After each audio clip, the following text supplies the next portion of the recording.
ನಮಸ್ಕಾರ ವೀಕ್ಷಕರೇ.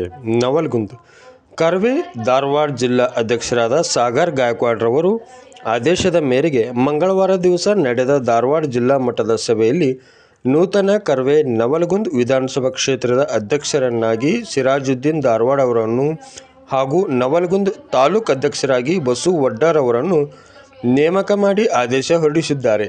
ಈ ವೇಳೆಯಲ್ಲಿ ಮಾತನಾಡಿದವರು, ಸಂಘಟನೆಯ ಕಾರ್ಯಚಟುವಟಿಕೆಯಲ್ಲಿ ಸದಾ ಉತ್ಸುಕರಾಗಿ ಸದಾ ಮುಂಚೂಣಿಯಲ್ಲಿರುವ ಯುವಕರದ್ದು ಸಂಘಟನಾತ್ಮಕವಾಗಿ ಮುಂದಿರಬೇಕೆಂದು ಹೇಳಿದರು.